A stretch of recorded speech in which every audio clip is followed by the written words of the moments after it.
Biarpun aku membeli Jordan Cadence ini, ku membelinya dengan harga yang mampu ku miliki.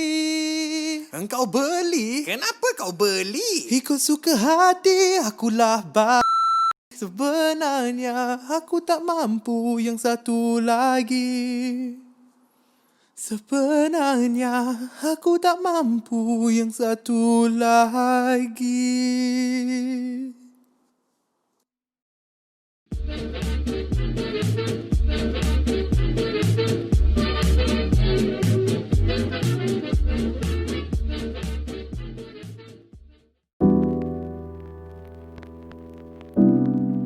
Assalamualaikum friends and family, my name is Hans Abdullah. I am a Malaysian sneakerhead and welcome to my channel. Selamat datang ke channel saya. Well, first things first, I stole my sister's Huff cap because Keith, we love you man. Shout out, rest in peace. Today we're gonna be reviewing this pair right here. Believe it or not, that took me one take.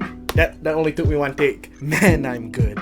These are the Air Jordan Cadence Fragment collaboration with Japanese DJ, mogul, icon Hiroshi Fujiwara's brand Fragment Design.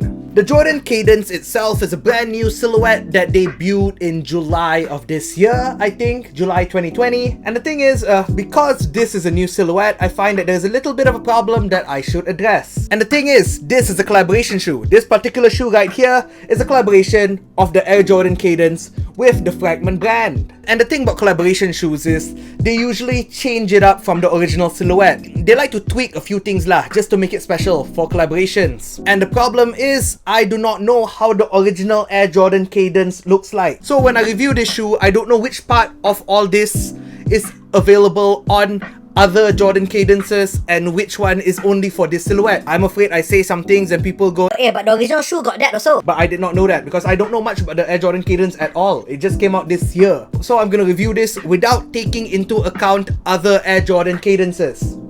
So, 2020 has seen its fair share of Jordan collaborations with Fragment. We have the Air Jordan 3.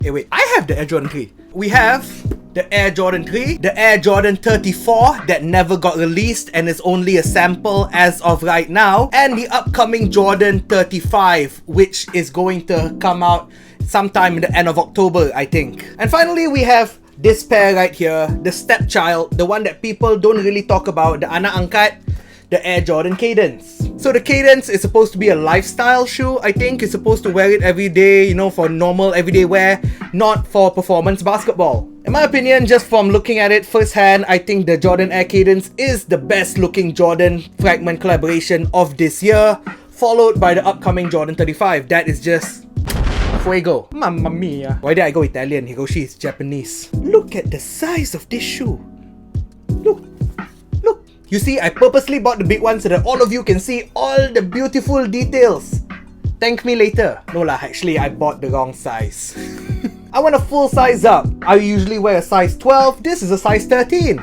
Because in photos, it looked a little bit narrow at this part, so I was kind of scared and unsure, so I just went for a full size up. Turns out, nope, it looks like I'm wearing a bloody sampan when I wear this. So I would suggest you to go true to size when buying this thing. True to size. Don't be a fool like me. What to do with this pair?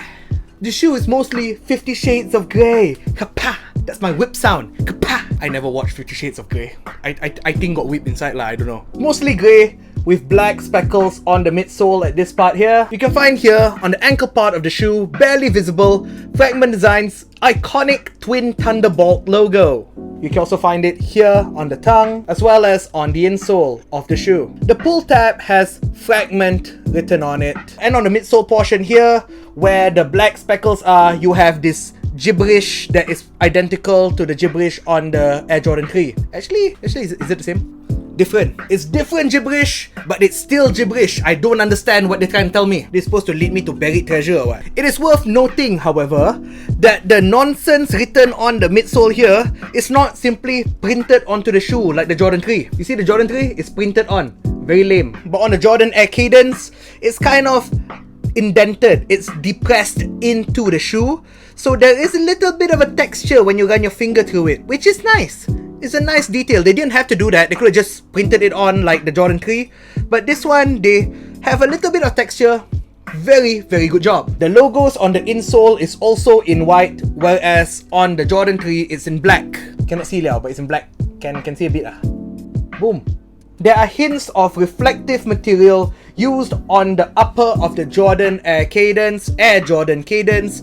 I don't know. Actually, I don't know the order. I think it's Jordan Air Cadence. But forgive me if I say Air Jordan Cadence because I'm so used to saying Air Jordan. We've got reflective materials over here, reflective materials over here, and in the tiny little dots at the heel cup over here, it's all reflective. I think my light is kinda activating it right now. You can kinda see a little bit. Also, I realized that the logo over here is a lot more clearer in photos than it is in real life. Over here, you can see the contrast is quite like between the logo and the ankle is actually quite noticeable, but in person, it kind of blends in a little bit more. It's a lot more subtle. So don't let pictures fool you in that regard. Where's my green tea? Same color there. The suede used on the shoe is nothing special. Sure, the colors change when you run your fingers through it, but really, it's nothing impressive. The tongue of the shoe is this very airy fabric because there's a lot of holes in it, and I think it's going to be very comfortable for long wears. This is a very good tongue, very big fat tongue. And here at Hans Abdullah's channel, we really like fat tongues. I do have a problem with this tongue here because you see this tag that they have sewn on here? It's sengit. I don't know why they sewed it on crookedly, and I checked the photos. This is how it's supposed to be. Even on other Jordan Cadences, it's crooked, it's sengit, but I don't know why it's sengit. It kind of drives me nuts that it's sengit. Like, what's the purpose of this? Why did they purposely sew this thing on crooked? I don't understand. Hans Abdullah does not understand. Hans Abdullah is confusion. But where the shoe shines the most, I think, is in the contrast of the materials and textures used. You see, the usage of suede, smack dab in the middle of all this mesh, really makes it stand out. It's like an island of suede in an ocean of mesh. Really beautiful. Because you see, there's no breakaway of materials used. It's suede here and then straight away mesh. Suede and then throws mesh. So it's like, it provides a very nice visual texture. The shoe is very, very good at playing with texture. This speckle midsole is kind of like raised over here. It just subtly raises past the midsole and then curves back into the upper, right where the mesh and suede meet. So it's just a nice visual smorgasbord lah, you know? Smorgasbord. Wow, big words, boy. Just look at this air bubble. And then look at the things surrounding the air bubble. Just frame this part into a square and you will find 5 different colors and textures meeting each other. It's amazing. It's a really well thought out shoe. Like, this kind of planning cannot be accidental. This kind of planning probably comes from the mind of a genius. Everything about the shoe is not accidental. Look at the color of the stitching that's used on the lace loop over here. Look at the color of the grey on the mudguard, right? Look at the color of the grey on the mudguard. Like, look at the Sengit Jumpman tag here, and you will find that each individual Jumpman is actually raised. It's not printed on. There's texture to it, you know, each individual Jumpman. And just these subtle details that make up this shoe, wow, I can really appreciate it. There's so much thought that went into this. It's so good. It's such a good shoe. And I didn't even talk about this Jordan tag thing. I don't know whether I need to, but there's a Jordan tag here. Really ugly font though. I don't know what font that is, but that's a very lazy font. I think that's the only thing that they did not think things through, because I'm pretty sure Hiroshi Fujiwara did not look at all the list of fonts on Microsoft Word and then go, that one, I want this ugly one right here. I'm pretty sure he did not do that. Probably this is the typical font that they use on all Jordan Cadences. Like, this might legitimately be one of my favorite sneaker releases of the year 2020. I might have to go hunt for my size real soon. I'm gonna give this shoe an 8.5 out of 10. This shoe definitely passes the Hans Abdullah vibe check. And with that being said, there you have it. I am Hans Abdullah. I'm a Malaysian sneakerhead. Thank you so much for watching this review. Like the video if you liked the video, press subscribe if you want to see more, and I'll see you in the next video, baby.